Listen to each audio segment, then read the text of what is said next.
तो जय हिंद दोस्तों। तो जैसा हमने पिछली वीडियो में देखा था सिटीजनशिप के बारे में यानी नागरिकता के बारे में, नागरिकता में 5 से लेके 11 तक के अनुच्छेद थे जिनके बारे में हमने बड़ी डिटेल से पढ़ा था। उस वीडियो का लिंक मैंने डिस्क्रिप्शन में दे दिया है, जाके उस वीडियो को आप लोग देख लेंगे। और हमने कल के ही वीडियो में CAA के बारे में भी पढ़ लिया था। आज की क्लास में हम कवर करने वाले हैं NRC के बारे में। एनआरसी क्या होता है? देखिए, CAA और NRC को लेके काफ़ी बवाल हुआ था हमारे देश में। ज़्यादा तो हुआ था CAA को लेके, तो मैंने बता दिया CAA कुछ खास था नहीं, बस ऐसे ही पॉलिटिकल पार्टी अपने वोट बैंक के लेके राजनीति कर रही थी, बाकी कुछ था नहीं। वैसे ही NRC है, ये भी कुछ खास है नहीं। NRC का मतलब होता है नेशनल रजिस्टर ऑफ सिटीजन्स, यानी राष्ट्रीय नागरिक रजिस्टर। भारत के राष्ट्रीय नागरिक पंजी भारत सरकार द्वारा निर्मित एक पंजी है जिनके उन भारतीय नागरिकों के नाम हैं जो असम के वास्तविक वैध नागरिक हैं। यह पंजी विशेष रूप से असम के लिए ही बनाई गई थी। इससे तो आपको ये क्लियर हो गया कि यह एक रजिस्टर है जो कि यह विशेष रूप से असम स्टेट के लिए बनाया गया था, असम के नागरिकों के लिए। जब पाकिस्तान और बांग्लादेश में लड़ाई चल रही थी तो बहुत से लोग वहाँ से भागकर भारत चले आए थे। ये सभी लोग धार्मिक प्रताड़ना के कारण आए थे। किस लिए आए थे? तो धार्मिक प्रताड़ना के कारण, बल्कि अपने ही देश के लोगों द्वारा प्रताड़ित थे। इस पर सुप्रीम कोर्ट ने 2013 में कहा था कि आप NRC लाइए और जो व्यक्ति 24 मार्च 1971 से पहले भारत आए हैं उन्हें NRC के तहत नागरिकता दे दी जाए। तो सुप्रीम कोर्ट ने खुद कहा था यह बात 2013 में। अब सुप्रीम कोर्ट ने कहा था तो बात तो सबको मानना पड़ेगा, लेकिन अब वोट बैंक या कुछ और कहिए, उसके लिए लोगों ने इसका विरोध किया था। 2015 में NRC का रजिस्टर बनने लगा। NRC में रजिस्टर होने के लिए 2 लिस्ट को मिलाकर कुल 30 डॉक्यूमेंट में से कोई एक का होना आवश्यक है। यदि आपके पास कोई डॉक्यूमेंट नहीं है तो आपको 4 महीने का समय दिया जाएगा। आपको 4 महीने के अंदर अपने आप को साबित करना पड़ेगा कि आप आए हैं बांग्लादेश से हैं और धार्मिक प्रताड़ना के कारण आए हैं। यदि 4 माह के अंदर आप अपने आप को साबित नहीं कर पाए तो आपको डिस्ट्रिक्ट कोर्ट जाना पड़ेगा। कहाँ जाना पड़ेगा? तो डिस्ट्रिक्ट कोर्ट। यदि डिस्ट्रिक्ट कोर्ट आपको साबित नहीं करता है तो आपको सुप्रीम कोर्ट जाना पड़ेगा, यानी सुप्रीम कोर्ट भी आप जा सकते हैं। यदि सुप्रीम कोर्ट भी आपको साबित नहीं करता है तो आपकी नागरिकता समाप्त कर दी जाएगी और आपको डिटेक्शन सेंटर में भेज दिया जाएगा। डिटेक्शन सेंटर क्या होता है? तो वहीं जो शरणार्थियों के लिए जो कैंप बनाया जाता है उसको हम लोग डिटेक्शन सेंटर बोलते हैं। आइए अब देखते हैं NPR क्या होता है।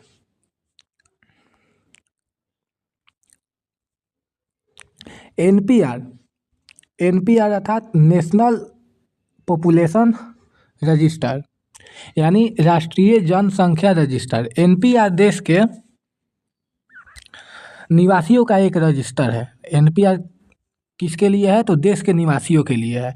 इसे नागरिकता अधिनियम 1955 और नागरिकता नियम 2003 के प्रावधानों के आधार पर स्थानीय ग्राम पंचायत, तहसील, राज्य और राष्ट्रीय स्तर पर तैयार किया गया था।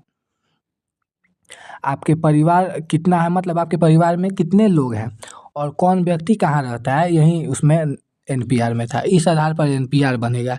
इससे जनसंख्या की गणना की जाएगी। NPR के बाद जनगणना का सही आंकड़ा मिलेगा। तो आप सीधे तरीके में देखिए तो हर 10 साल पे जो जनसंख्या काउंट गिना जाता है और रजिस्टर लेके आपके दरवाजे पर आते होंगे कुछ लोग और पूछते होंगे आपके घर में कितने लोग हैं, और आपके वैलिड आइडेंटिटी के साथ आते होंगे।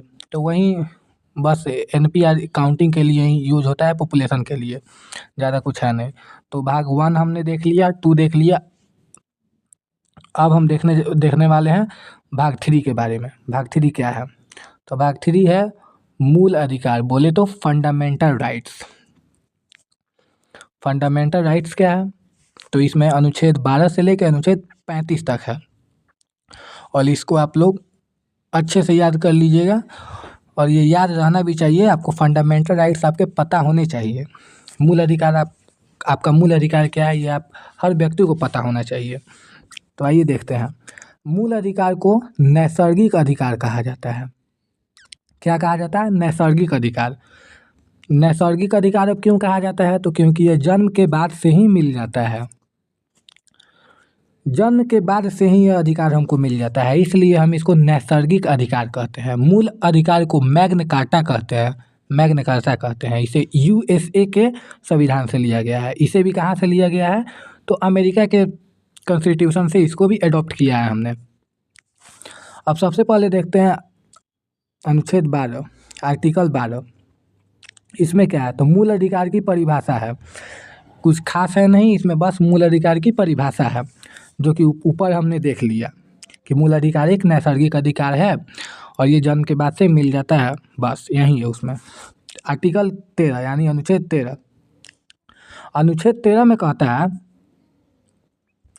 कि यदि हमारे मूल अधिकार को किसी दूसरे मूल अधिकार प्रभावित करे तो हमारे मूल अधिकार पर रोक लगाया जा सकता है, यानी अल्पीकरण। बहुत इम्पोर्टेंट है यह अल्पीकरण।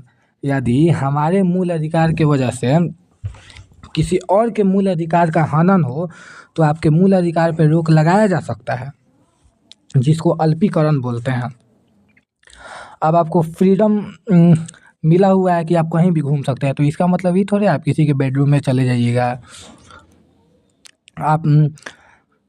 आपको राइट टू स्पीक दिया गया है, मतलब आप बोल सकते हैं, तो इसका मतलब ये थोड़े किसी के घर में घुस के आप गाली देने लगिएगा। तो ऐसा ना हो इसलिए अल्पीकरण लगाया गया है, यह बहुत ज़रूरी है अल्पीकरण।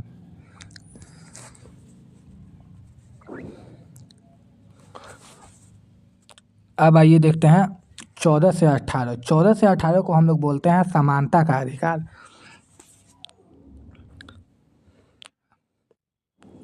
समानता का अधिकार क्यों बोलते हैं? तो आइए, अनुच्छेद 14 यानी आर्टिकल 14। आर्टिकल 14 में कहा गया है विधि के समक्ष समानता। इसको आप लोग याद रखिएगा, विधि के समक्ष समानता, यानी कानून के नज़र में सभी लोग बराबर हैं, चाहे वो प्रधानमंत्री हो, चाहे अंबानी हो, चाहे अडानी हो, चाहे हम हो, चाहे आप हो, कानून के नज़र में सब एक समान है। और यह व्यवस्था कहाँ से लिया गया है? तो ब्रिटेन से लिया गया है, जबकि कानून के समान संरक्षण की व्यवस्था अमेरिका से ली गई है। तो 14 अनुच्छेद 14 आपको समझ में आ गया। अब 15 देखते हैं, अनुच्छेद 15। अनुच्छेद 15 कहता है जाति, धर्म, लिंग, जन्म स्थान के आधार पर सार्वजनिक स्थान पर भेदभाव नहीं किया जाएगा। ये भी बहुत इम्पोर्टेंट है। इसमें कहता है अनुच्छेद 15 में कि आपके जाति को लेके, धर्म को लेके, लिंग को लेके या जन्म स्थान को लेके कोई भी सार्वजनिक स्थान पे भेदभाव नहीं किया जाएगा। अगर कोई भेदभाव करता है तो आप इसके खिलाफ कंप्लेन लिखा सकते हैं। अनुच्छेद 16। अनुच्छेद 16 में कहता है लोक निर्वाचन बोले तो सरकारी नौकरी की समानता, लेकिन पिछले वर्ग के लिए कुछ समय आरक्षण की भी चर्चा है। 16 में कहता है सरकारी नौकरी में समानता, लेकिन पिछड़े वर्गों के लिए आरक्षण की भी चर्चा है। इसमें 17 में कहा गया है अस्पृश्यता। अस्पृश्यता मतलब होता है छुआछूत का अंत। आपसे छुआछूत की भावना रखने वाला के खिलाफ आप कंप्लेन कर सकते हैं। भारत में हमारे आज भी है छुआछूत। अनुच्छेद 18। अनुच्छेद 18 कहता है उपाधियों का अंत, किंतु शिक्षा, सुरक्षा तथा भारत रत्न, पद्म विभूषण इत्यादि रख सकते हैं। विदेशी उपाधि रखने के पूर्व राष्ट्रपति से अनुमति लेनी पड़ेगी। इसमें कह रहा है उपाधियों का अंत कर दिया गया, लेकिन आप डॉक्टर हैं तो डॉक्टर लगा सकते हैं, इंजीनियर है तो इंजीनियर लगा सकते हैं, टीचर है तो टीचर लगा सकते हैं। इस सब में छूट है, लगा सकते हैं। लेकिन अगर कोई विदेश से आपको उपाधि मिलता है, विदेश से, अब जैसे मान लीजिए आपको या मुझे कोई विदेश से आया कल को, विदेश जैसे ही मान लीजिए डोनाल्ड ट्रंप आए और अमेरिका से कोई भी आया और आपको लॉर्ड का उपाधि दे दिया, तो आप नहीं रख सकते हैं। सर, राष्ट्रपति से इस बात की जब तक अनुमति नहीं मिल जाए आप नहीं रख सकते हैं।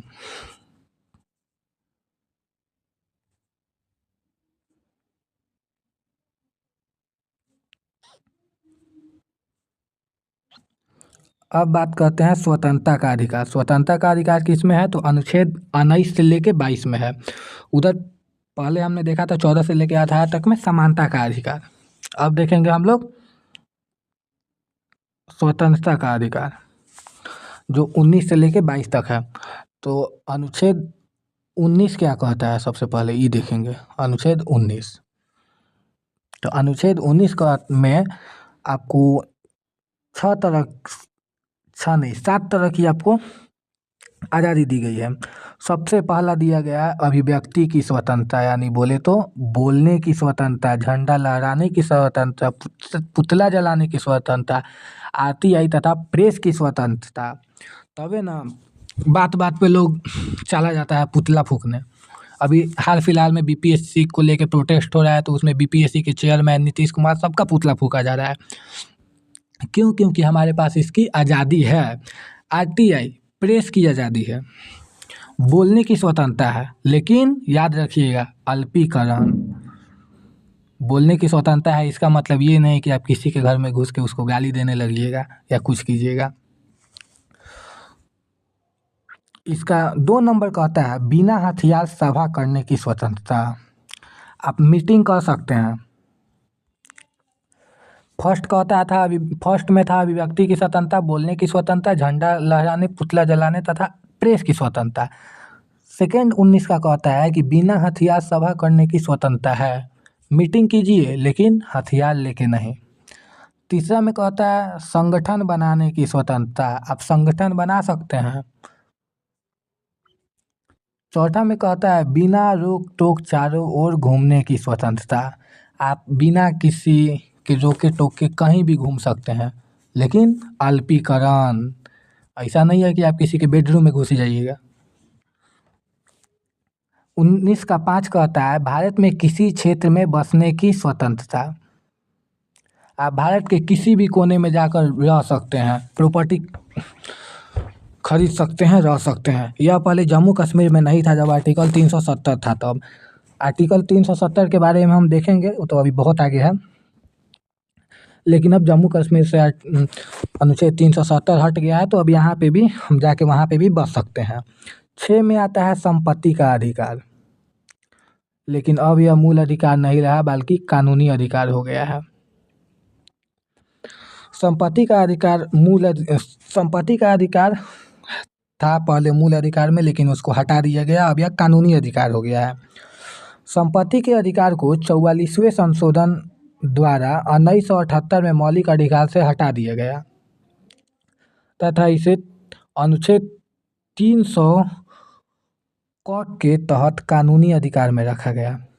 अब जानिए इसको क्यों कानूनी अधिकार में रखा गया मूल अधिकार से हटा के। उस समय प्रधानमंत्री मोरारजी देसाई थे, और जब ये हटाए थे ना कानूनी अधिकार, तो विपक्ष उस समय हल्ला कर दिया था कि आपका जितना प्रॉपर्टी है सब सरकार ले लिया। अब ये अफवाह विपक्ष फैला दिया, उनकी सरकार गिर गई। नेक्स्ट बार में उनकी सरकार गिर गई, जबकि ऐसा कुछ था नहीं। इसको कानूनी अधिकार बनाने का रीज़न था, जैसे पहले रेलवे ट्रैक बिछाना हुआ या रोड बनाना हुआ, तब बीच में जो किसी का ज़मीन आता था, तो ज़मीन वाला अपना मनमानी लगता था करने कि हम नहीं देंगे, ये मेरे दादा की इकलौती निशानी है, तो मेरे पापा की निशानी है, मेरे परदादा की निशानी है, ऐसा बोल के, जिससे कि सरकारी काम में कुछ दिक्कतें आती थी, जिसके वजह से इसको कानूनी अधिकार बनाया गया। मतलब सरकार लेगी, आपके दादा का हो परदादा का हो इकलौता निशानी हो चाहे कुछ हो, सरकार लेगी, उसके बदले आपको मुआवजा देगी। लेकिन विपक्ष ने इसको हल्ला कर दिया था कि सरकार आपका पूरा प्रॉपर्टी ले लेगी, पूरा ज़मीन ले लेगी, जिसके बाद मोरारजी देसाई की सरकार गिर गई। तो पॉलिटिक्स में ऐसा होते रहता है। 19 का 7 कहता है व्यवसाय करने का अधिकार, यानी कि आप बिजनेस कर सकते हैं। ठीक है, तो 19 में यह 7 तरह के हैं और यह सातों आपको अच्छे से याद रखना पड़ेगा। अब आइए देखते हैं आर्टिकल 20 यानी अनुच्छेद 20। अनुच्छेद 20 क्या कहता है? इसमें 3 प्रकार की स्वतंत्रता दी गई है। क्या दी गई है? तो 3 प्रकार की स्वतंत्रता दी गई है। फर्स्ट, एक गलती की एक सज़ा। हम चोरी किए हैं तो चोरी का ही सज़ा आपको देना पड़ेगा, ये नहीं कि मर्डर केस आप हम पे लगा दीजिएगा, चोरी का केस लगाइएगा। ठीक है, सज़ा उस समय के कानून के सेकंड में कहता है सज़ा उस समय के कानून के आधार पर दी जाएगी, ना कि पहले या बाद के कानून के आधार पर दी जाएगी। यानी मान लीजिए अगर हम कोई क्राइम करते हैं 2010 में किए हैं और इसका सुनवाई 2020 में हो रहा है, तो ऐसा नहीं कि 20 के कानून के हिसाब से दी जाएगी, सज़ा दी जाएगी लेकिन 2010 के कानून के हिसाब से। शायद आपको इसका एग्जाम्पल निर्भया रेप कांड में देखने को मिला होगा। उसमें एक नाबालिग था जिसको सुप्रीम कोर्ट द्वारा छोड़ दिया गया, जबकि जब इसका फैसला है तो उस समय यह कानून बन चुका था कि 16 साल से ऊपर है और अगर जघन्य अपराध करता है तो उसको फांसी दी जाएगी। लेकिन जिस समय यह क्राइम हुआ था उस समय यह रूल कानून था कि 18 साल से ऊपर के को ही फांसी दी जाएगी, इसलिए उसको नाबालिग था तो छोड़ दिया गया। अब थर्ड नंबर में देखिए क्या कहता है 20 का 3, सज़ा के बाद भी कैदी की संरक्षण दिया जाता है। यानी सज़ा के बावजूद कैदी को संरक्षण दिया जाएगा, कैदी अपने बात रख सकता है, अपना वकील रख सकता है, उसको इतना छूट दिया गया है।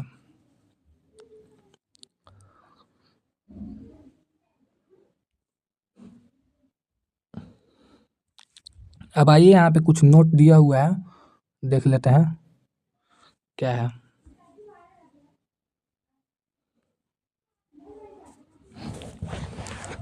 अनुच्छेद 20 के अनुसार जब किसी व्यक्ति को न्यायालय दोषी करार नहीं कर देती है तब तक उसे अपराधी नहीं माना जाएगा। यानी अनुच्छेद 20 के अनुसार जब तक किसी व्यक्ति को कोर्ट क्रिमिनल घोषित ना कर दे तब तक उसको क्रिमिनल नहीं माना जाएगा। यही तो समस्या है। शक के आधार पर आप 1 महीना जेल में रखिएगा और फिर बाद में 1 महीना बाद बोलिएगा आपको बाइज्जत बरी किया जा सकता है, बरी किया जाता है। भाई अब हम 1 महीना जब जेले में रह गए तो मेरा इज्जत बचा कहाँ समाज में? तो ठीक है, चलता है इतना। अब देखते हैं अनुच्छेद 21। अनुच्छेद 21 क्या कहता है? तो अनुच्छेद 21 कहता है इसमें प्राण एवं दैहिक स्वतंत्रता है। इसको याद रखिएगा, प्राण एवं दैहिक स्वतंत्रता है। इसी के कारण अधिक धुआं देने वाले वाहन या बिना हेलमेट वाले व्यक्ति को पुलिस चालान काटती है। अनुच्छेद 21 में ही निजता का अधिकार पर जोर दिया गया। अब हमारी गोपनीय जानकारी को कोई उजागर नहीं कर सकता है। इसमें प्राण एवं दैहिक स्वतंत्रता का अधिकार है। ठीक है, प्राण एवं दैहिक स्वतंत्रता मतलब इसमें आपको जीने का अधिकार है, मर नहीं सकते हैं, ना किसी को मार सकते हैं। मरिएगा, अगर आप सुसाइड करने जा रहे हैं, मर गए तो ठीक, बच गया तो आपको कोर्ट सज़ा सुनाएगा। मतलब पैदा हो गए हैं तो जीना है, मरना नहीं है। तथा इसी के तहत राइट टू प्राइवेसी मतलब हमारी गोपनीयता को उजागर करने का अधिकार किसी को नहीं है, कोई हो, किसी को नहीं हो। इसी के तहत अधिक धुआं देने वाले गाड़ियों पे चालान कटता है। तथा बिना हेलमेट के जाइएगा, अब देखिए बिना हेलमेट के जाइएगा, एक्सीडेंट होगा तो मरिएगा। तो यहाँ पे प्राण एवं दैहिक स्वतंत्रता का हनन हो रहा है कि नहीं हो रहा है? हो रहा है। इसीलिए आपको पुलिस यहाँ पे आपका चालान काटती है ताकि आप नेक्स्ट बार से हेलमेट पहने और एक्सीडेंट हो तो मरे नहीं, बचें। अब यहाँ पे एक नोट दिया हुआ है, इसको आप लोग देखिएगा। अनुच्छेद 20 तथा 21 को आपातकाल के दौरान नहीं रोका जा सकता था। इसे सबसे शक्तिशाली मूल अधिकार कहा जाता है। इस बात को आप याद रखिएगा, सबसे शक्तिशाली मूल अधिकार कहते हैं। किसको कहते हैं जी? तो 20 तथा 21 को कहते हैं, क्योंकि इमरजेंसी के दौरान भी इसको ख़त्म नहीं किया जा सकता है। इसी में अनुच्छेद 21 का क भी है। अनुच्छेद 21 का क से कहता है कि 6 से 14 वर्ष के बच्चे को निःशुल्क प्राथमिक शिक्षा का अधिकार है। इसे 46वां संशोधन 2002 द्वारा जोड़ा गया है, यानी 6 से 14 वर्ष का बच्चा है तो उसको निःशुल्क प्राथमिक शिक्षा दी जाएगी। अनुच्छेद 22 कहता है, इस 22 में 3 प्रकार की स्वतंत्रता दी गई है जो गिरफ्तारी से संरक्षण करती है। इसमें भी 3 प्रकार की स्वतंत्रता है जो कि गिरफ्तारी से संरक्षण करती है। फर्स्ट में देखिए क्या है, व्यक्ति को गिरफ्तार करने से पहले वारंट बताना होता है। याद रखिएगा, पुलिस आपको जब भी आएगी गिरफ्तार करने तो वारंट के साथ आएगी। बिना वारंट के आ रही है तो आप बिना वारंट के आ रही है मतलब इलीगल है, पुलिस इलीगल काम कर रही है, वो आपको गिरफ्तार कर ही नहीं सकती जब तक वारंट लेके ना आए। सेकंड में कहता है 24 घंटे के अंदर उसे न्यायालय में सशरीर प्रस्तुत किया जाता है। इसे 24 घंटे में यातायात तथा अवकाश का समय नहीं गिना जाता है। सेकंड में कहता है कि 24 घंटे, वहाँ पे फर्स्ट में तो कहा था कि गिरफ्तार करेगी वारंट के साथ, सेकंड में कह रहा है कि 24 घंटा के अंदर आपको सशरीर प्रस्तुत किया जाता है। कहाँ? कोर्ट में। लेकिन याद रखिएगा, पुलिस के पावर को कभी हल्का में मत लीजिएगा। 24 घंटा को 4 दिन 5 दिन भी खींच के जा सकती है अगर आप वो चाह दे करना तब, क्योंकि यहाँ पे लिखा है 24 घंटे में यातायात तथा अवकाश का समय नहीं गिना जाएगा, एकदम नहीं गिना जाएगा। बोल देगी जाम लग गया था इसीलिए हम टाइम पे नहीं पहुँच पाए, इसीलिए पुलिस को पावर को हल्के में मत लीजिएगा आप।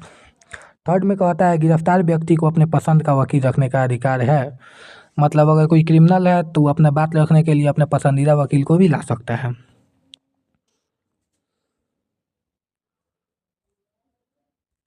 अब आइए पढ़ते हैं निवारक अधिनियम, यानी प्रिवेंटिव डिटेक्शन लॉ क्या होता है। तो इसकी चर्चा अनुच्छेद 22 के 4 में है। इसका उद्देश्य किसी व्यक्ति को सजा देना नहीं बल्कि अपराध करने से रोकना है। इस कानून के तहत पुलिस शक के आधार पर किसी भी व्यक्ति को बिना कारण बताए अधिकतम 3 महीने तक गिरफ्तार या नज़रबंद कर सकती है। 22 के 4 में है कि शक के आधार पे आपको मैक्सिमम 3 महीना तक रखा जा सकता है या नज़रबंद किया जा सकता है। लेकिन इस 3 महीना को पुलिस 1 साल भी खींच सकती है। Don't under estimate the power of police. आइए देखते हैं नज़रबंद क्या होता है। तो नज़रबंद सुने होंगे कभी कभी, घर में नज़रबंद कर दिया जाता है, मतलब वो बाहरी दुनिया से एकदम कनेक्शन काट दिया जाता है घर में ही। किसी व्यक्ति को जब समाज से मिलने नहीं दिया जाता है तो उसे नज़रबंद कहते हैं। नज़रबंद होटल, आवास या जेल कहीं भी हो सकता है। हाउस अरेस्ट इसी को बोलते हैं। भारत में प्रमुख निवारक विरोध अधिनियम कौन कौन से प्रमुख निवारक विरोध अधिनियम है, आइए हम जानते हैं। निवारक विरोध अधिनियम 1950, यह भारत का पहला निवारक निरोध अधिनियम है। 31 दिसंबर 1972 में इसे समाप्त कर दिया गया। भारत का पहला निवारक निरोध अधिनियम कौन सा था? तो निवारक विरोध अधिनियम 1950 का था, जिसको 31 दिसंबर 1972 को समाप्त कर दिया गया। उसके बाद आता है मीसा, बड़ी खतरनाक था। मीसा का full form maintenance of internal security act, इसको लाई थी इंदिरा गांधी। कब लाई थी? 1971 में। सुनिए, ये कानून ऐसा था ना कि आप इंदिरा गांधी को कुछ भी बोलिएगा तो मीसा एक्ट के तहत आपको जेल में बंद कर दिया जाएगा। और लालू यादव को भी इसी के तहत जेल में बंद किया गया था। इसीलिए लालू यादव अपनी बेटी का नाम मीसा भारती रखा है। इसलिए रखा है कि वो बोला था कि हम अपनी बेटी का नाम मीसा भारती रख रहे हैं ताकि हमको याद रहेगा कि हम इसी एक्ट के तहत मुझे इंदिरा गांधी जेल में लेके गई थी। तो इसको कब लाया गया था? 1971 में। लेकिन इसका सर्वाधिक दुरुपयोग हुआ जिस कारण 1978 में इसे समाप्त कर दिया गया। अब सोचिए ना, होगा ही, यह एक डिक्टेटरशिप हो गया ना, तानाशाह हो गया सरकार। मतलब आप प्राइम मिनिस्टर हैं, प्रधानमंत्री हैं, आपको कोई कुछ बोल रहा है उस सीधे उठा के आप जेल में बंद करिए, तो एक तानाशाही है, लोकतंत्र तो है नहीं। 3 में आता है राष्ट्रीय सुरक्षा कानून, रासू का। इसे 1980 में लाया गया है, यह अभी तक लागू है। वर्तमान में सबसे खतरनाक अधिनियम है, इसके तहत पुलिस एनकाउंटर कर देती है। जासू का बहुत खतरनाक है। अभी हाल फिलहाल में जब मनीष कश्यप गिरफ्तार हुआ था तो उस पे यही लगा था रासू का, जिसके बाद वो जाके सरेंडर किया था। तो ये बहुत ये लग गया, तो आपको सरेंडर करना ही करना है, नहीं कीजिएगा पुलिस जहाँ देखेगी गोली मार देगी। अब आता है टाडा, टेररिस्ट एंड डिसरूटिव एक्टिविटीज। इसको लाया गया कब? 1985 में। आतंकवादियों के विरुद्ध इसे लाया जाता था, लेकिन इसका दुरुपयोग होने के कारण 23 मई 1955 में इसको भी समाप्त कर दिया गया। अब आता है पोटा, यानी प्रिवेंशन ऑफ टेररिज्म एक्ट। यह भी आतंकवादियों पर लगाया जाता था। 2001 में प्रारंभ किया गया तथा 4 में समाप्त कर दिया गया। अब आइए जानते हैं शोषण के विरुद्ध अधिकार।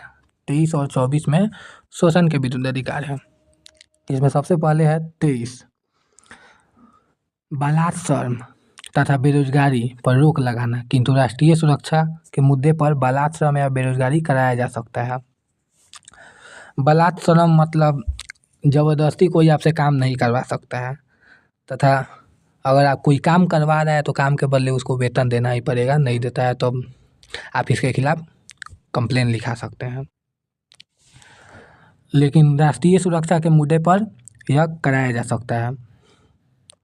भाई देश की जब बात आ गई तो सब कुछ सही है। अनुच्छेद 24 में कहता है 24 वर्ष से कम उम्र के बच्चे को खतरनाक काम नहीं कराया जा सकता है।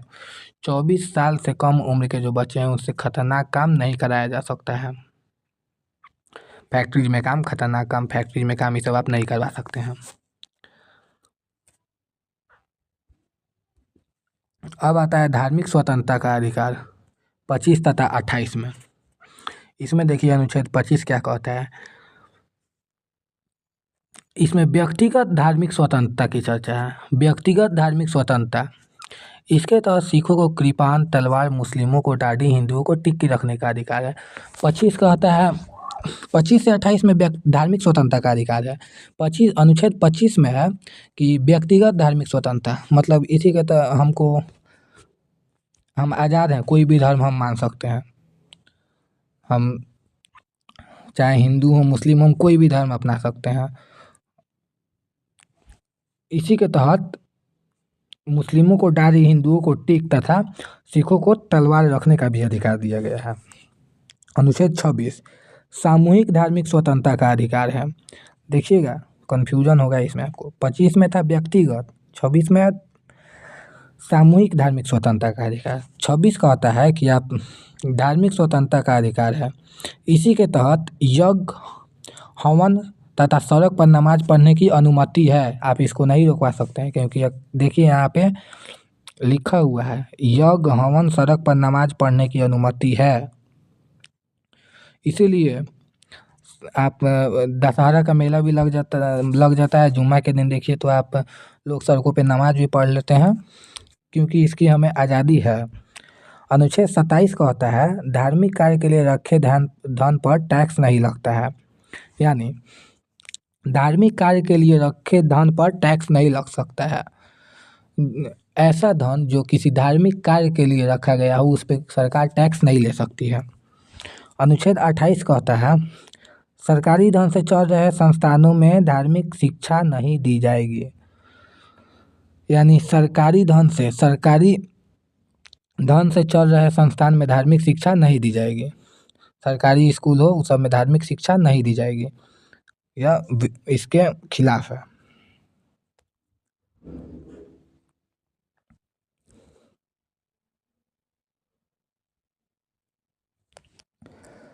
संस्कृत एक, अब देखिए जैसे संस्कृत को लोग कहते हैं जो संस्कृत पढ़ता है हिंदू हो गया, जो उर्दू पढ़ता है मुस्लिम, तो ऐसा बिल्कुल नहीं है। संस्कृत एक भाषा है, ना कि हिंदू धर्म की धार्मिक शिक्षा। इसी प्रकार उर्दू तथा अरबी एक भाषा है, ना कि इस्लाम धर्म की शिक्षा। अंततः सरकारी मदरसा अनुच्छेद 28 का उल्लंघन नहीं है। मदरसा जो है वो 28 का उल्लंघन नहीं है। अब आपको तो पढ़ने के बाद यही लगा होगा कि सरकारी धन से चल रहा है संस्थान में धार्मिक शिक्षा नहीं दी जाएगी, मतलब मदरसा भी सरकारी धन से चलता है तो गलत हो रहा है, तो नहीं। उर्दू देखिए भाषा से किसी भी धर्म भाषा को धर्म से रिलेट करना बिल्कुल ही गलत है, बिल्कुल गलत है। भाषा अलग है धर्म अलग है।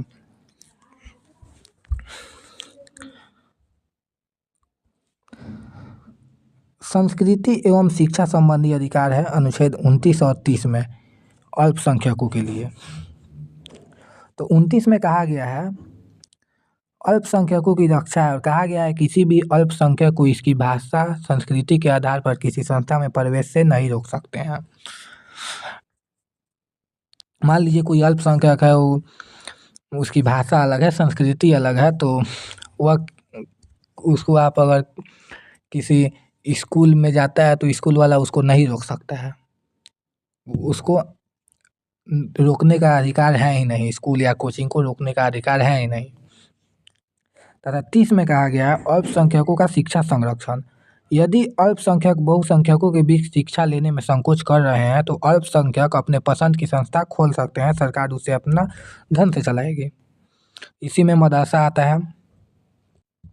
जो अल्पसंख्यक बहुसंख्यकों के लिए तो कोई है ही नहीं, क्योंकि वो जानते हैं कि मेरे यहाँ पे मेरे जैसे बहुत ज़्यादा हैं, तो उनको तो कोई दिक्कत होगी नहीं, दिक्कत होती है अल्पसंख्यकों को ही।